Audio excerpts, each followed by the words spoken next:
Welcome, everybody. Thank you guys so much for joining us for today's dialogue entitled GOP After Trump, the Future of the Republican Party. My name is Kevin Curry, and I'm a rising senior studying politics and economics at New York University, currently participating in the John G. Brademas Center's internship program and working within the Office of Connecticut's Attorney General, William Tong. I'd like to thank our co-sponsors, the John Brademas Center and the United States Association of the Former Members of Congress, for organizing today's webinar, and we hope you enjoy our presentation. We're going to be hearing from former elected officials as they discuss the future of the Republican Party. Today, we're honored to be joined by the Honorable Jason Altmaier, U.S. Congressman from Pennsylvania, serving from 2007 to 2013. The Honorable Tom Coleman, U.S. Congressman from Missouri, serving from 1976 to 1993.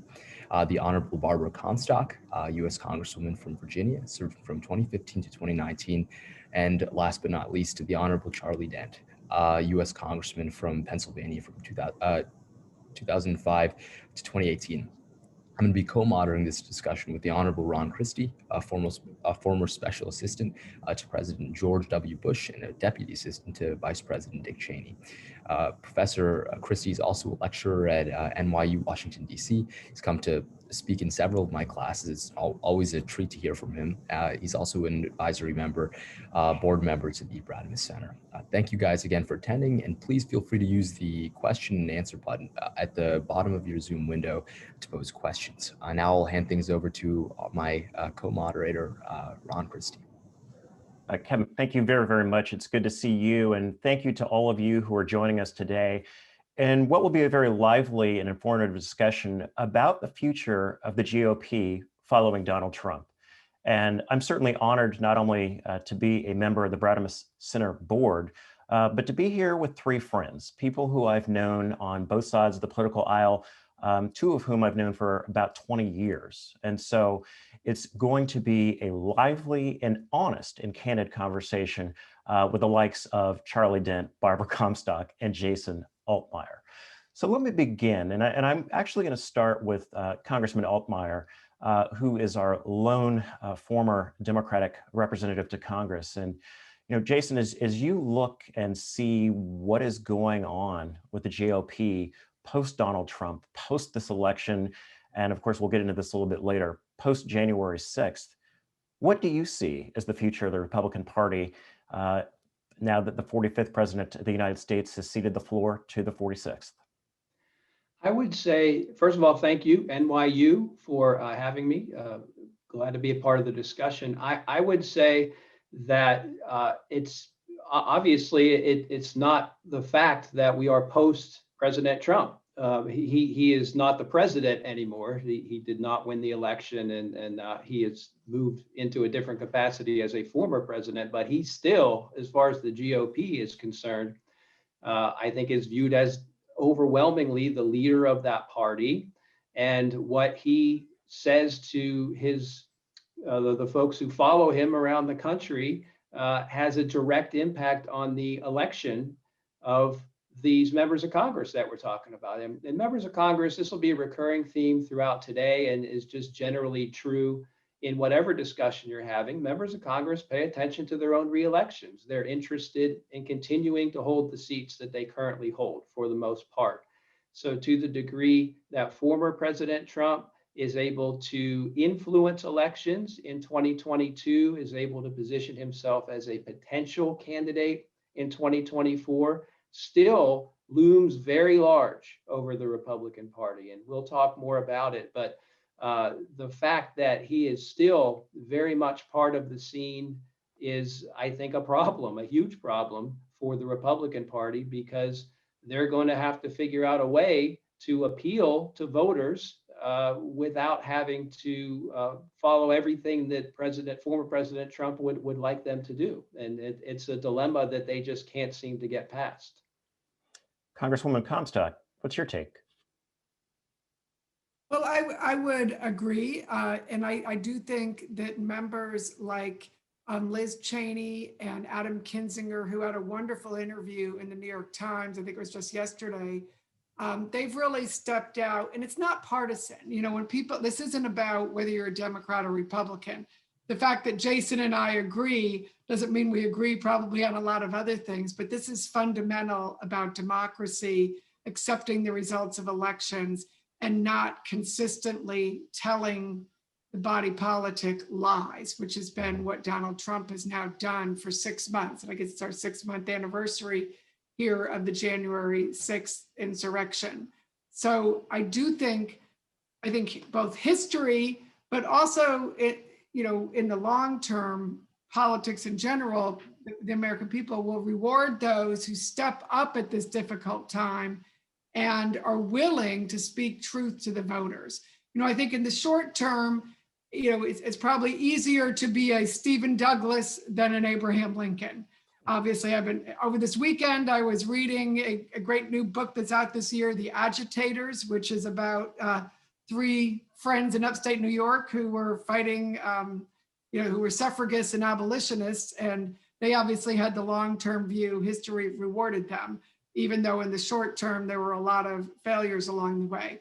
So I do put it in that type of historical context. And I think you're already seeing candidates like J.D. Vance in Ohio, who is now just,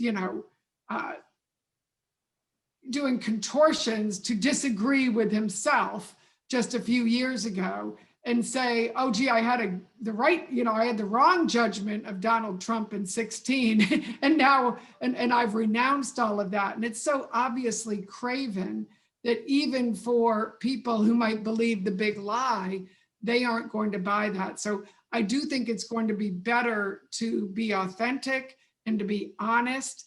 And it's going to be harder to be those things. But I do think the candidates who break out and do that will be rewarded politically, but certainly historically. You're not going to want to be on the side of Donald Trump, who every day more things come out about his, the untoward actions in the White House as well. I mean, just today, Mo Brooks, I think, filed something over the weekend saying, I was only there at the, rally on January 6th because the White House asked me to.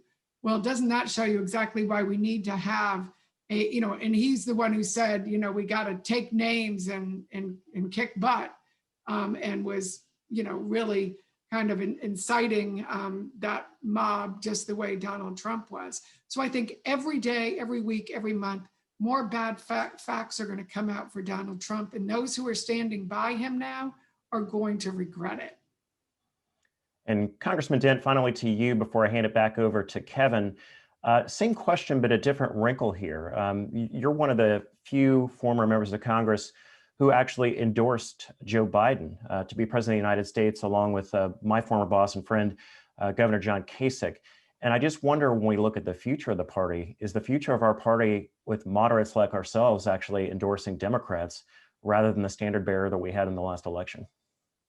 Well, let me just put it this way. I felt the 2020 election really wasn't about right or left. It wasn't about policy. It was about right or wrong. And I have a lot of policy disagreements with Joe Biden, but I thought at least he would represent some kind of return to normalcy and decency, for that matter. I mean, we can disagree with him on the Keystone Pipeline. We can disagree with him on any number of issues where we like, but at least I can deal with that. He's within, he's on the road. He's not out in the shoulder or in the ditch. And, and I don't like that he's being pulled to the left, but at least he's honorable. And that's the reason why I supported him. It was really very basic. Even though he campaigned against me and I campaigned against him over the years, it really wasn't about that. I was just trying to, just kind of get this country, I thought, to a better place, a better equilibrium. But at least in terms of the future of the party, I would say that, look, Donald Trump, I do believe, is a very diminished figure. I do not believe he'll ever be president of the United States again. I don't think he will run again. I think he will threaten to run right up until the final hours, but I do not believe he will run. That said, he is diminished, but he's still dangerous and destructive. And we're witnessing that, every day as he, invades primaries and he continues to be a destructive force within the party. I think the bigger challenge for the GOP is, what is the future of the party going to look like? Is it going to be a Trumpian party that where I always say is, will Trumpism survive? And, if we define Trumpism as a bunch of isms, including, nativism, isolationism, protectionism, cronyism, bilateralism. I could come up with a few more isms, nihilism. There's a lot of that here that is, I think, very dangerous. And like I've heard a lot of my friends over the years say, look, I don't like Trump, but I like his policies. And I said, oh, you like the embrace of Russia? Well, no, not really. Oh, you like this kind of naked protectionism, with tariffs on Canadian steel and aluminum. And oh, no, I don't like that either. And so you start going down the list and, okay, you like a lighter regulatory touch and lower taxes. I like that too. Okay. You get that with any Republican president in all likelihood. So that's where I think we have to have this conversation. When I hear people who know better say they like his policies, when you start pushing them on some of those policies, particularly as it relates to national security, as it relates to Russia, as it relates to trade, then all of a sudden they don't sound so enthusiastic. So I think we have to have this debate about what this party should look like going forward. What probably disturbed me most was what I thought were strongly held convictions by many of my former colleagues really were not that strongly held. Mm-hmm. I mean, they just weren't. I mean, some of these issues, I thought this was a party that, did not like autocrats like Vladimir Putin, that thought that opening markets for American producers and consumers was a good thing, and that these were strongly held views. But only to watch so many people who knew better just simply roll over or bite their tongues. And now here we are. I think that this policy, this practice by many of my former colleagues of silence has not worked. They said, well, if we just kind of, work internally behind the scenes, try to stop the worst stuff, this will all work out. And the truth is, a vacuum has been created, a vacuum that has been filled by Trump and his acolytes, who will make noise, but simply just, a bunch of people who know better complaining about him behind closed doors isn't really helping. That was always my view when I was in. It was my view when I was out. You have to speak up. You have to speak out. You have to be strong and call it out. If more people speak up, like Barbara and I and others are doing, then I think we can help change the narrative. I think the Republican base wants to hear an alternative narrative. But if they only hear one narrative, that is of Trump and those who support Trump, well, we're not going to win the battle. Kevin, over to you. Sure. Thank you, Professor Christie. Congresswoman, you briefly mentioned the importance of creating a January 6th commission, and I was wondering if you could speak a bit more to that and what that would uncover and how it would serve our country. No, well, I very much supported the independent commission, and when that was rejected, I support the commission that was, passed in the House last week. And I think, Liz Cheney was wise to accept that appointment so that it will be bipartisan. And I think she will be bipartisan in how she looks at it. There's so many things, like I mentioned, the Mo Brooks thing, the rally, there's so many things that haven't been looked at all. Basically, the other end of Pennsylvania Avenue, the White House, nothing has been looked at from January 6th about what they did that day, how that rally came about, all of the people who funded the rally, how people like the Proud Boys and these, the 3%ers, these different groups, the, white nationalist groups that were there, how did they come to be there? And who was involved? We've seen people who were guarding Roger Stone, who were part of the insurrection. Ali Alexander, I think his name is, who still hasn't been subpoenaed by anybody, has said he was in touch with several members of Congress. I guess they have denied that, but let's see the records. Let's subpoena the records. So right now, the way it should look, and I've talked to some of members, saying, I don't understand why they haven't subpoenaed things already, because there's existing committees that could have subpoenaed things. And I did investigations in the 90s of the Clinton administration. And one of the things that we did that proved to be very effective is that people who had already left the White House, we knew that chances were they'd take documents with him. And I think that is going to be very likely in the case of the Trump people, because they're all afraid of each other. They're all afraid that they're going to be the scapegoat, that they're going to be blamed for things. You can bet Rudy Giuliani has some kind of file because everyone's already starting to blame him. you're going to have lots of people who are going to keep their communications with Trump Jr. or with Ivanka or all these other people. So if you go subpoena those people individually, say subpoena Mark Meadows for all the contact that he had with anybody having anything to do with this rally on January 6th, how did that come about? All those documents will be very easy to get, and you should subpoena those individuals personally, because they will not have executive privilege over any documents they took home and are sitting in their basement or their garage. Because if they had kept it at the White House, it'd be a little harder to get. But you can also subpoena their phone records, their text records, and those things can't be, they're not going to be able to stop those things from being received. Now, they may take the Fifth Amendment, and I do think you'll see a lot of these people take the Fifth Amendment and claim this is a political partisan investigation. But their texts and the paper and the phone records and the money records, let me tell you, when we followed the money, when we were doing the investigation, say on campaign finance, these people didn't all get there on their own dime necessarily. That kind of rally and, the big, the tent and everything that had to do with it, that got funded by somebody. And I don't think it was, it had something to do with Donald Trump. It just didn't magically appear. So you're going to be, if you follow the money in these kind of situations, you're going to see, it'll tell an important story that hasn't been told yet. And then as you see all of these people who are already being indicted for their role, these things I think will start coming together. But I think it needs to be done, expeditiously. And even though Republicans might call it partisan, whatever's on Mark Meadows' phone or his text, that's not partisan, that's fact. Whatever is on Don Jr.'s phone is fact. Whether we get it or not, I don't care whether it's a Democrat-run committee or an independent committee.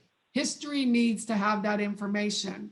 And once we get it, we're going to know a lot more. And like I said, I think the diminished Donald Trump will be less dangerous once people understand, what a lot of this is about. And I think a lot of it is about, keeping their, a lot of these people around Trump, they want to keep the grift going. They want to keep making money off of this whole big lie that they're telling.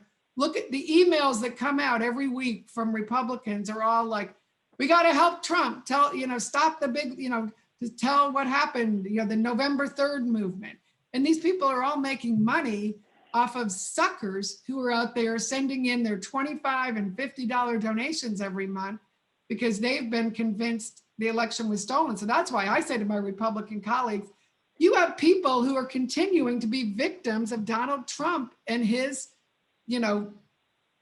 group of grifters, and you owe it to your constituents to stand up and tell the truth and tell these people, stop sending your $25 and $50 to somebody who is just using it to, continue this big lie that has nothing to do with him ever being back in office, because he won't, I don't think he'll run. I don't think he'll be the nominee. And if for some reason he's the nominee, 66% of the American people already have said, hit the road, we don't want you. Republicans will lose huge.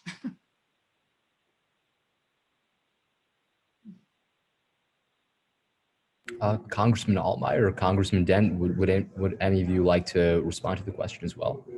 I'll respond, but I see that Tom Coleman has joined also. I don't know if you want to give Tom a word in. Hello, Jason. Yeah, Tom, you're on with everybody. I'm on. I've now made the team. Thank you. I tell you what's happened. The electricity went out in my house immediately after I got on. I think I saw you on the video there at the beginning. So I've been trying to climb back on board through my phone, which was already practically out of juice. And so here I am. Anyway, I caught some of the comments. I caught Jason's and I caught Charlie's, and of course I've heard recently here from Barbara. I just want to say a couple of things here to start off. I am so disappointed in our former colleagues, as I served as a Republican for 16 years in the House of Representatives and in the Senate. They were enablers of Donald Trump, and now through their votes as we saw in January, they have become collaborators. They are now standing with all the lies that they know are lies. The integrity of these people are zero as far as I'm concerned. Where has the character gone of the Republican caucus? I only see it in a couple of members. We all know who they are. Some have been mentioned.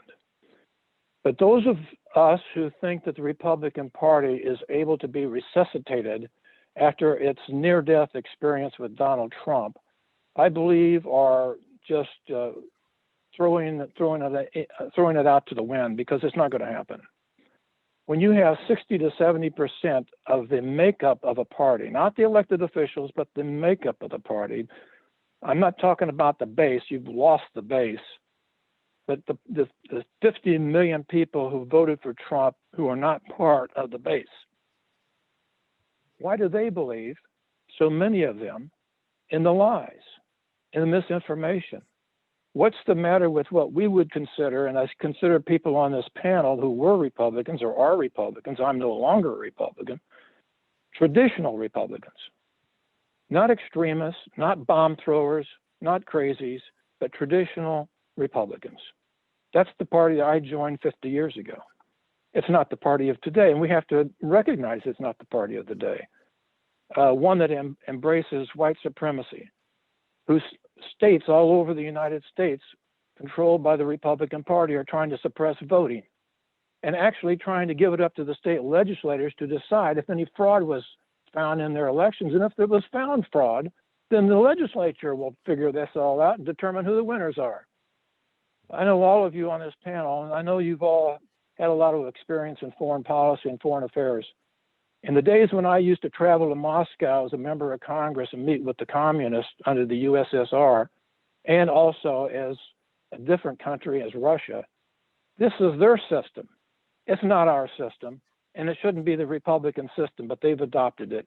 They are the authoritarian party. Thank you. Thank you for joining us, Congressman Coleman, and we're glad that we were able to dial you in as opposed to Zooming you in, and I appreciated your words.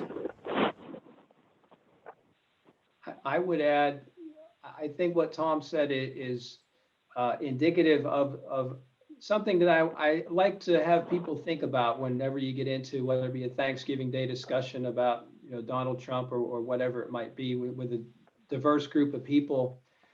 Members of Congress, again, driven by their elections, they're more parochial in their concerns. But here we have 3 former Republican members of Congress with us. Ron mentioned Governor Kasich, very strong Republican. Nobody would question his Republican credentials, whether it be Joe Scarborough was a class of '94 right-leaning Republican. Tom Ridge, and we're thinking about him today. He's ill. We hope he's improving. There are so many former members of Congress, former leaders in the Republican Party, governors, cabinet secretaries, that have come out and expressed grave concerns about the behavior and the policies of President Trump. We don't see that happening within the Congress largely. There are a couple of notable exceptions, but again, the reason is because these are people who want to keep their seats. Yep. And that's the difference. And what I would just ask any reasonable, thoughtful Republican is take a look at the folks who can speak freely. The folks who have impeccable credentials as Republicans. Nobody would question any of the people that I've mentioned. They have a different point of view. Well, why is that? It's because they're no longer beholden to having to win an election, to tell a story. So when Tom and Charlie both refer to, why do people in Congress believe these issues that President Trump is putting forward, including the results of the election? They don't believe it. I think all of us have friends that are in the current Congress that we've spoken to that absolutely do not believe it, but they're saying what they have to say because they want to keep our seats. And you can draw, a moral implication into that, and that's a different issue. But for the purposes of what we're doing today, why does it happen? Why are people still following things that they know not to be true, things that would seem to be a detriment to their historical record and the legitimacy of their own candidacies moving forward, it's because they want to keep their seats. That's just the way that it works. Well, in many cases, in the defense of some of them, I would, who I think do honestly care about it, even if they aren't coming out and saying as much as they'd like to, is they fear, and rightfully so, the people who might replace them would be worse. Yeah. And that would be the case in many of these districts. So that's why I do feel like certainly it's easier for those of us who aren't in office anymore to speak out and press on these issues and to get these investigations, because then it gives more ammunition against the diminished Donald Trump, who, could be indicted himself. I mean, listen, the guy's got an indicted company that he's got to deal with. Those are a lot of legal bills. Those are people who aren't going to want to do business with him.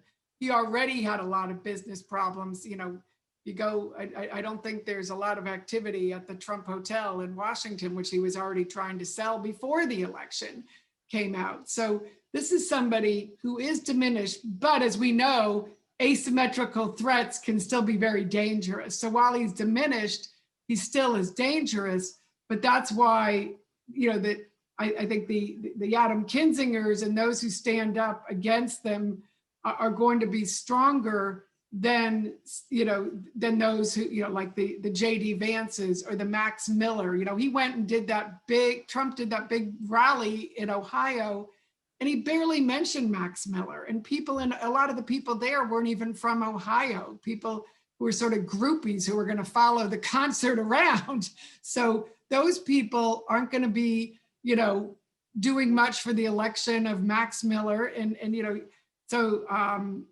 Anthony Gonzalez, I guess, is his opponent. He's going to be talking about all the things that he's doing for his district. And yes, his challenge will be tougher than Max Miller's, and maybe fundraising will be tougher. But I do think people like that are going to prevail, because I think even people who may like Trump policies or good Republicans are going to say, okay, I may have wanted Trump to win, but I'm not going to, this guy has a lot of problems. And like Max Miller, for example, turns out he took the homestead exemption in DC, which has lost, previous candidates their elections for doing that. So just good old fashioned campaigning, I think some of these better Republicans can prevail. Now, Anthony Gonzalez happens to be somebody who voted for impeachment, and kudos to him, but he's also very much focused on his district now and getting things done, which if you have to respond on every stupid thing that Donald Trump says every day, you have no time to do your job,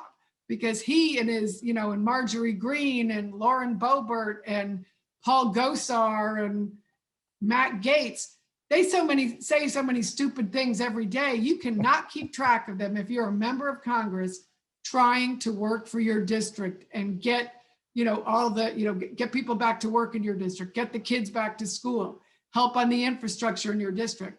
And so I think part of it is they are just trying to, get away from that distraction, but they're also right that the people who would replace them in many cases would be a lot worse. And can I just follow up on what Barbara said? She's correct in that there are many out there, who are being quiet because they will be replaced by people who are going to be wearing MAGA hats.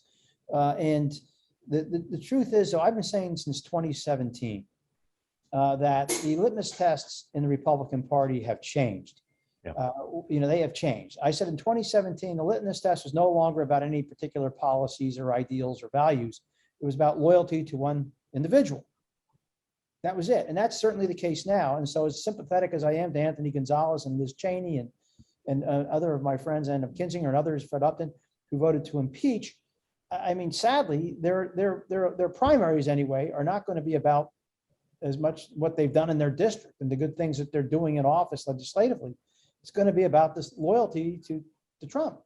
And that is what is really disturbing to me, that, how did the party go from get to this point? I mean, pre-Donald Trump, there were litmus tests. And I always referred to those people I referred to as the self-designated chiefs of the Republican or conservative purity police.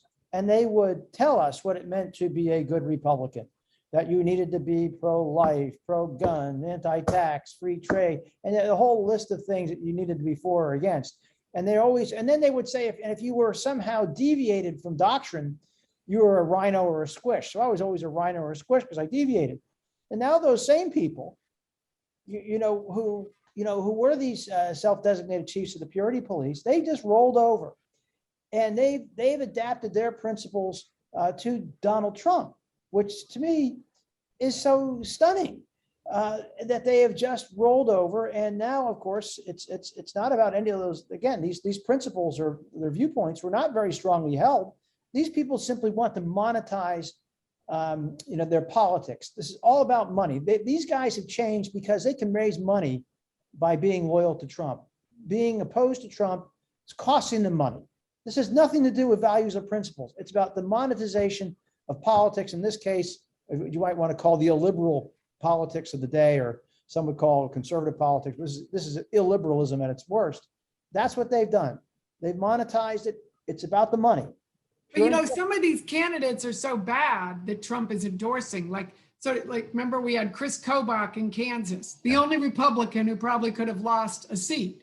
So Trump picks Kobach, and then you lose. So it may be that Republicans really aren't tired of losing yet. Trump lost the House, the Senate, and the White House for them. So if Republicans aren't tired of losing, then by all means, nominate somebody like Eric Greitens in Missouri, who Kimberly Guilfoyle is working with.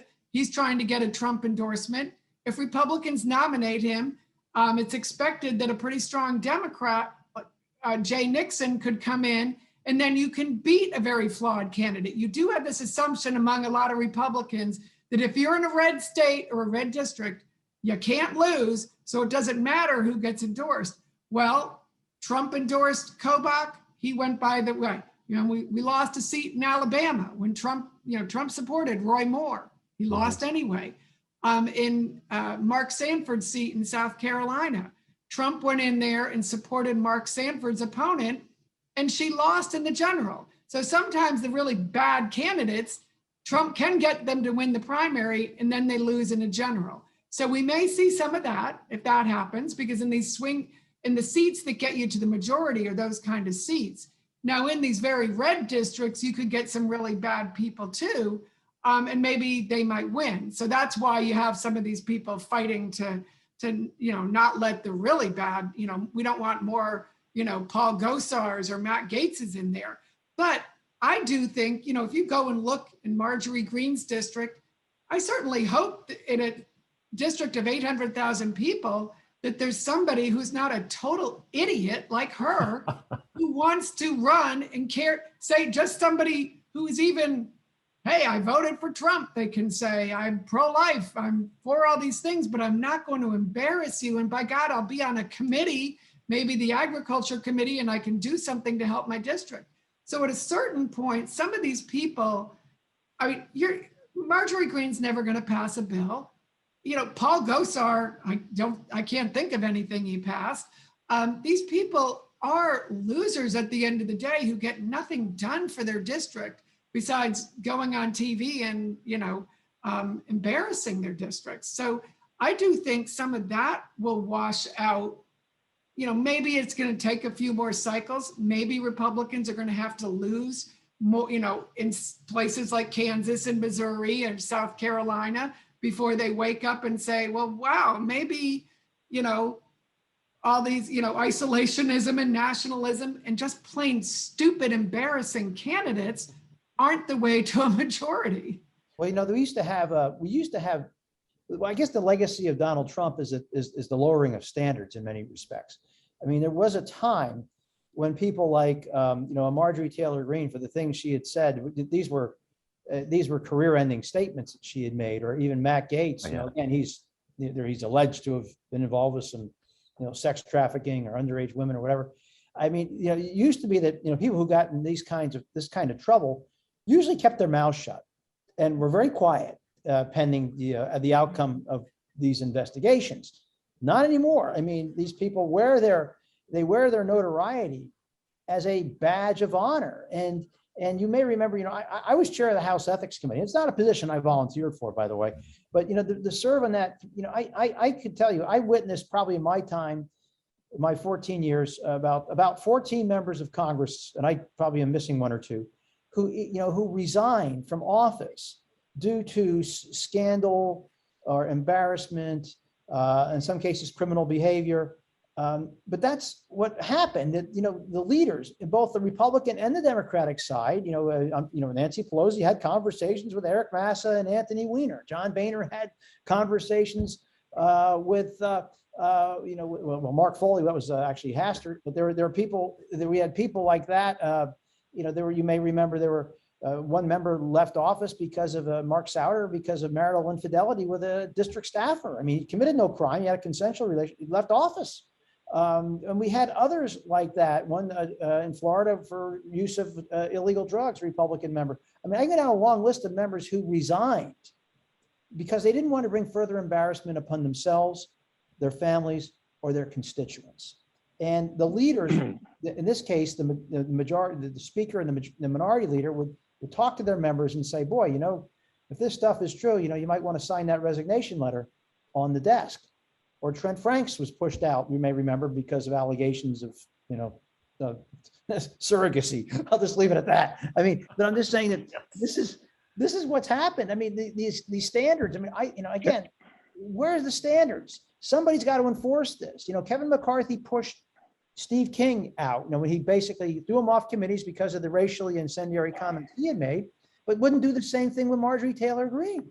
But then they turn around and reportedly they're threatening, Liz Cheney for going on this select committee. Not Paul Gosar. Not Paul Gosar. I mean, where are the standards? I mean, this is where leadership matters. They have to stand up and do the hard things that leaders must do and rein some of these guys in. You get less of them. Hey, Steve King lost his primary when he was isolated and marginalized by the leadership. You would do that. The same thing would have happened to Taylor Greene. Same thing would happen to any number of members if they just decide they want to rally around somebody who's just normal. And I think candidates. Kevin, can I jump in? Can I jump in, Kevin, again? This is Tom. Go ahead, please. Okay. This is really hard when I'm looking at a telephone and not looking at you all online.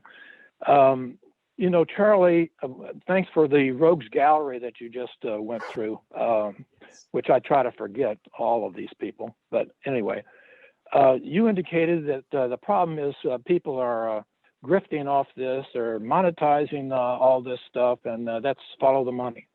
I think it was Jason who said, well, it's tough, if these people put their heads up a little bit, they're going to get shot down because they got to want to get reelected. Well, I don't know about the rest of you. I represented a Democratic seat, and my looking over the horizon was always going to get hit with something. And I voted a lot of times on things that I knew my base would not like, and they told me about it too. Well, after 9 elections, I lost one. A cat has 9 lives. I had 8. So, but you got to stand up for something. If you don't believe in anything, which is what most of these people don't believe in anything anymore, because you just got through telling us how we don't have any principles in this party anymore, then they shouldn't be in the offices they have. And to suggest that somebody worse is going to come in, all of this discussion is missing the big picture and the big issue. And that is, are we going to have a democracy or not in this country? I don't care what party's in charge. I don't care what policies are adopted. Are we going to have a democracy where a vote is free, fair, and secure? We don't have that right now because everybody thinks that this vote was stolen. And we've got to get back to the basics here and talk about democracy, what it means to this country, and how we could lose it. And forget about the base, forget about all these clowns that are in office, and step up for democracy. That's the point. I would add one thing to what Barbara said, and I know you have a ton of questions lined up in the Q&A. She was talking about how the members who you see on TV or out there getting the most visibility are the most ineffective members of Congress. And I would say that applies to both Democrats and Republicans. I maybe shouldn't promote a different university on an NYU call, but I co-chair a group called the Center for Effective Lawmaking, which is based at University of Virginia, jointly housed at Vanderbilt. And after every session of Congress, they look at the legislative effectiveness of every single member of Congress. And they have this data going back to the early 1970s. and they look at the significance of bills that were introduced and how far the bills progressed in the process. I won't bore you with the formula, but it's a statistical formula that judges how effective people are at doing their jobs, which is legislating, actually getting things done.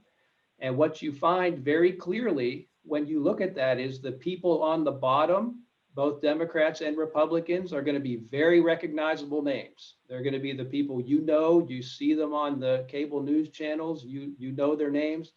One of them at the bottom, very high profile member from New York City, a new member with absolutely no legislative accomplishments, but a national profile on the Democratic side. And the same is true for people like Matt Gaetz, no legislative accomplishments to speak of. But the people who are the most effective, who are at the top, getting things done, passing bills, getting things signed into law, most Americans will never have heard those names. The first time they see those names will be when they look at that list, because they're not going on TV. They're not talking about these issues that divide us in the country and trying to figure out a way to inject politics into every issue. They're doing their jobs, they're working. So I just wanted to give the folks who are paying attention to what we're saying here some optimism, because we're fairly negative on what's happening in a lot of ways. But there are people who are out there keeping their head down, doing the right thing on both the Democratic and Republican side, getting things done. But those aren't the people that you see on the TV, and those aren't the people that folks talk about. Jason, let me stick with you, and I want to go to you and to Charlie Dent on this and give folks a greater sense of optimism as well. And then, of course, Kevin's going to lead us through our conversation with the Q&A with the audience. You look at what you're doing with Unite America, Jason, and Charlie, you look at your work, and this is where we met, with No Labels. Could the two of you talk about the No Labels Problem Solver Caucus, Charlie, that you were a part of when you were a member, that seems to try to bring people across from the aisle, from either side of the aisle? And then Jason, your work with Unite America and what you see from sort of the outside looking in, and how we can have a more optimistic tone in our politics in Washington and around the country. Yeah, Unite America deals primarily with political reforms to our electoral process that would dilute the polarization and partisanship that we see, which is largely driven by what I've been talking about, the need to win elections almost entirely in primaries. So these members that have to survive primary elections know that if they stray from their party orthodoxy, they're going to be faced with a well-funded challenger. So what Unite America does is talk about things like ranked choice voting, which the folks in New York know. And I would say that's the problems you've seen is an administrative problem in the Elections Bureau in New York. It is not dealing with ranked choice voting specifically, open primaries, but anything that brings more people into the electoral process and primaries. So you don't have to answer only to the extreme base within your own party. I get asked all the time, why is there so much partisanship in Washington? It's because we elect partisans. We have a system that is designed to elect and protect people on the far fringe of our political parties. And you see it on both the left and the right. So I do spend a lot of time working on those issues that are going to change the primary system to incentivize and empower people who come from a more moderate centrist point of view, which is, I think, where most of America would want our Congress to be.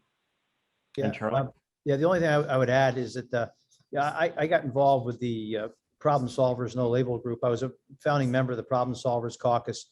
I think this all started with me around 2012 or 2013 when we got involved. And it was really just because I think enough of us were kind of tired. And again, this is pre-Trump. We were just kind of tired of the excessive partisanship that we saw, that, just trying to get simple things done, like, funding the government, keeping the government funded, or not defaulting on the nation's obligations. We couldn't do the basics. I mean, the things that we just had to do to survive, keep the government in operation and not defaulting on our debt. I mean, this is a really low bar, but these were dramatic and traumatic events for us. We said, we got to build some kind of a coalition that can govern the country, because there are too many people who were very good in Congress at telling us all the things they could never do, all the ways they could say no. No, I can't vote for this because I'll get a primary. No, I can't because I'm going to get yelled at. I can't come out from under the desk because I'm afraid. somebody's going to yell at me if I actually do something that must be done for the benefit of the country. And so that's I think one of the big reasons why we created that group. And I'm proud to say that they're there now. And actually they're performing a very valuable service. I mean, at the end of last year, at the end of 2020, they put together a COVID relief package that the leaders couldn't put together, that ended up becoming the model for what they ultimately passed. On infrastructure, you're seeing, the problem solvers and what they call them the G20 or G21, they're developing the bipartisan infrastructure proposal because the leaders can't do it because they're too afraid. The leaders are being pulled by their bases within their caucuses or conferences. They're being pulled. That if a leader puts forward something like that group did on infrastructure, they're going to get hammered from the far left or from the far right. They can't do it. They can't reach those agreements. So this group of backbench members are putting together plans and proposals that ultimately can get passed into law, and they're not afraid to take the arrow. So I'm really proud of what they're doing.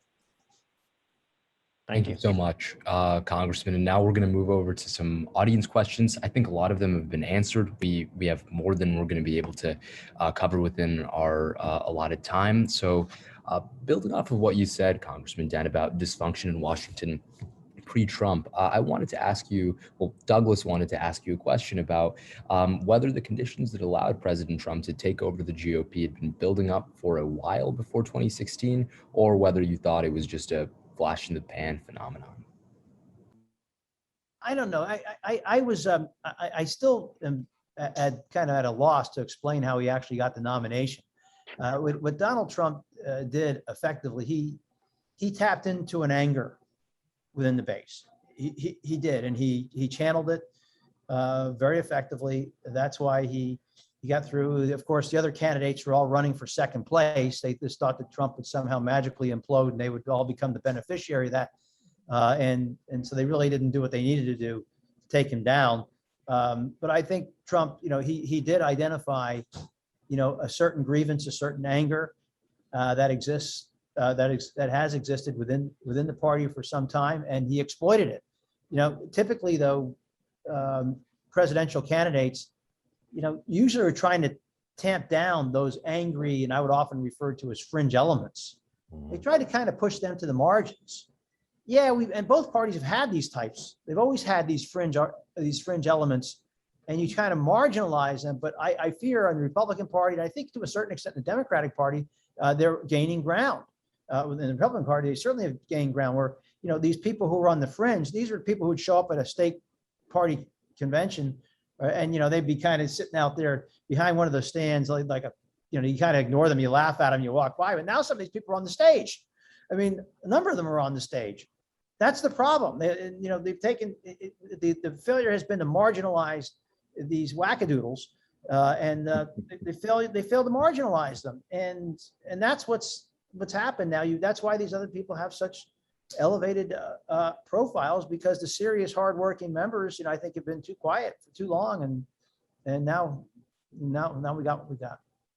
I do, you've got Peggy Noonan, who writes her column in the Wall Street Journal, a conservative, newspaper.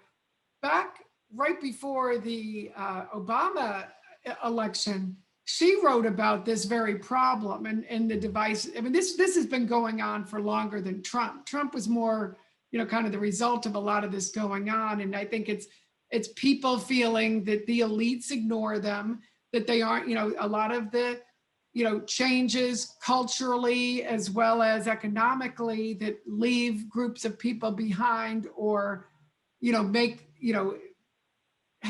have them looked down upon in some way. Actually what J.D. Vance wrote about in his book, and then what, that now he's flipped and it contradicts himself. But so I do think that element was there for quite some time, and it was always a challenge because, but you've had Trump come along and exploit it instead of help those people. And that's what frustrates me, because I felt there's a lot of people who support Trump who aren't bad people.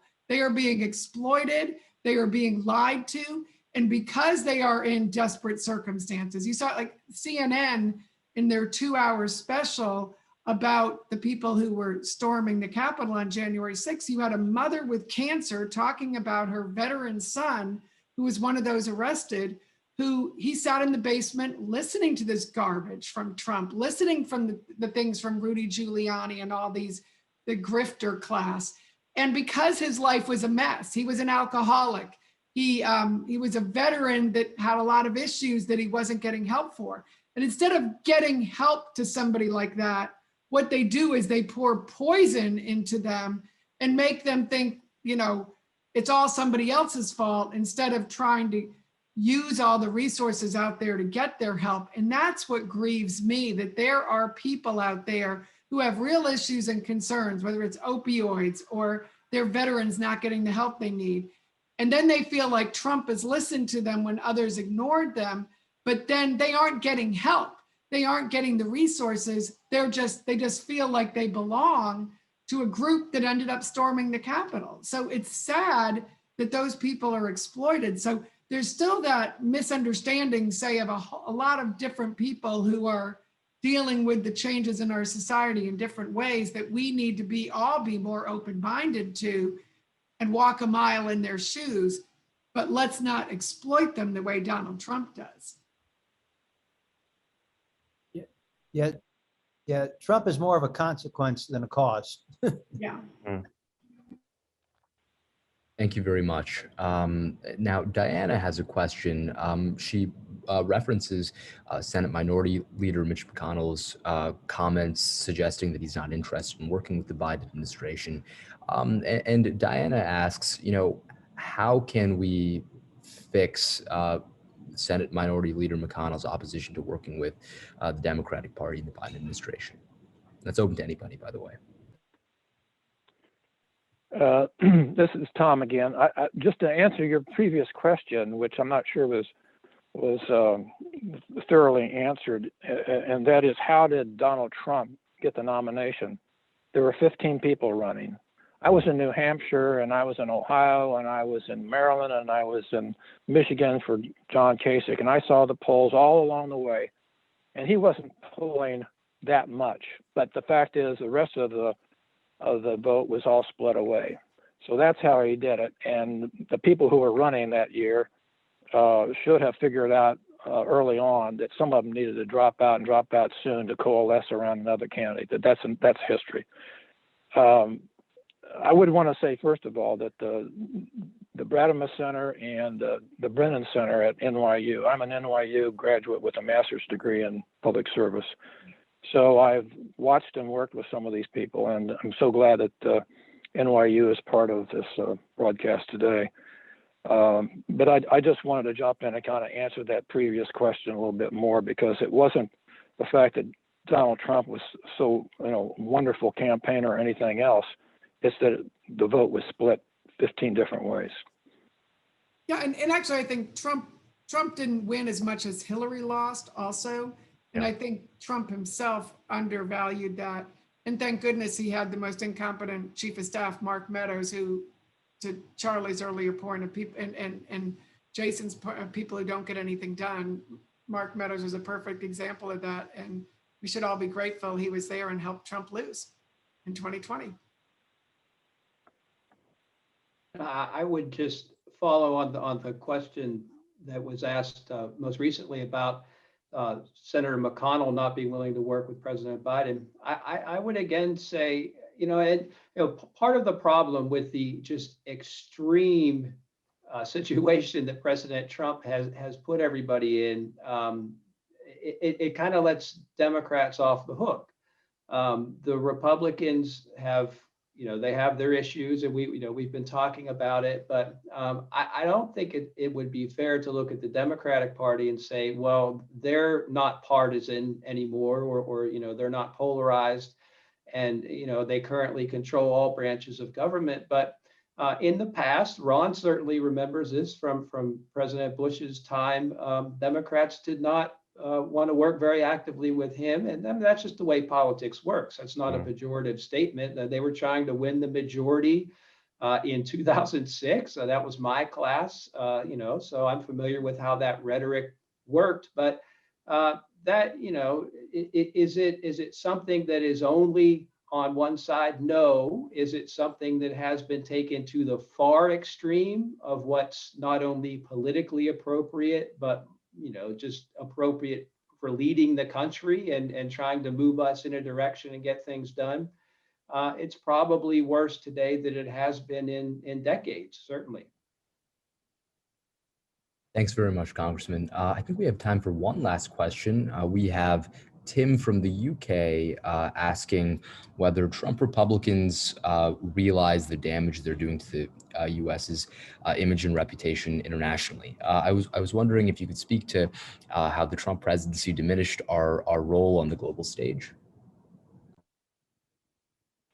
Sure, I'll jump in on that one, I guess.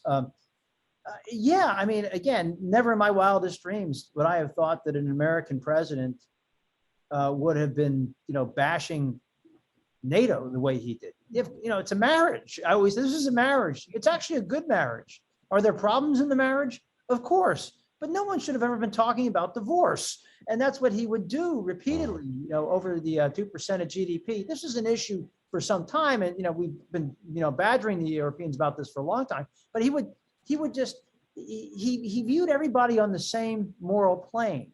In other words, he would look at Justin Trudeau and Kim Jong-un on the same plane.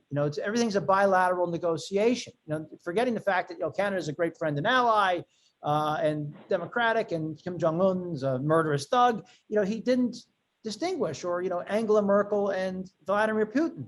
He couldn't distinguish, and so our allies, both in Europe and in Asia, seemed to feel that they were, they just didn't understand, what was happening here. Why would America turn its back on its friends and partners? I mean, some likened it, like the Germans, like it was like a parent telling the child that they no longer loved them.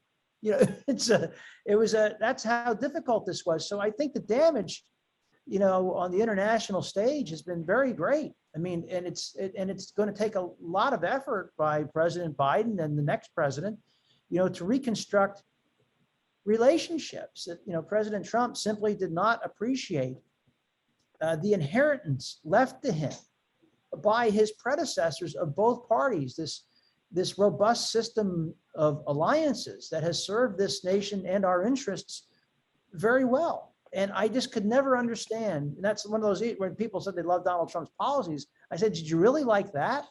The international rules-based order that our country established along with our friends and partners, and we led this to throw it all away, to trash it, to leave a vacuum, to be replaced by what? By China? I mean, this to me was just so incomprehensible, not just as a Republican, but as an American. Why would we do this? The crowning diplomatic achievement of our country after the Second World War was the reconstruction of Europe and the unification of your peaceful, prosperous, stable. I mean, this is remarkable what's happened there. And it was in large part because of American leadership. And just to turn your back on it, I mean, we're going to suffer the consequences of that for some time, I'm afraid. And I'm not sure how we, I hope we can put it all back together again. Charlie, to answer your question, all you have to do is remember about Helsinki. The president came out from a private meeting, nobody else in the room, with Vladimir Putin, and said, I believe Putin over all of our intelligence agencies as to his fooling around and election. I mean, why are we not accepting that? It's obvious that there's something going on there. When you talk about Germany, you and I have been big in the Germany affairs for years. When he appointed Grenell as our ambassador, it wasn't Donald Trump pulling all the strings. That guy was a loose cannon to begin with. And he went over there and upset, I would say another word, but I won't, our major ally, to the point where the anti-American feeling in Germany was sky. Goodness, according to the Pew poll, Biden has restored most of that public opinion back to us from the Germans. So, let's call it what it is. I think there's something there. I think there's something that Trump and Putin have going. And it could be just like the former chancellor of Germany, who is on the board of the the Gazprom. natural gas company for Yeah. Gazprom over in Russia, and making, you know, $500,000 a year for not going to a meeting, probably. Well, as we close out our discussion, and I hand it back to Kevin for any closing thoughts that he might have, I just want to say thank you to Congressman Altmaier, to Barbara Comstock, to Tom Coleman, to Charlie Dent for your dedicated public service. Running for office is not an easy thing to do. Getting elected is even harder. And then, of course, trying to balance the needs of your constituents for several 100,000 people, all of who want you to do everything all at once or do nothing at all, is very commendable. So thank you all very much for your service and your dedication to our country. Kevin? Yes, thank you, Professor Christie. And I'll echo what the professor said. You know, I'm very grateful for, you know, your input and your willingness to answer questions about, you know, the past and future of the GOP. And I'm looking forward to seeing how you guys serve our country in the years to come. Thank you guys so much for attending. Thank you all, everybody. Thank you. And thank you, NYU, for your participation and holding this forum. And we look forward to doing more of these in the days to come.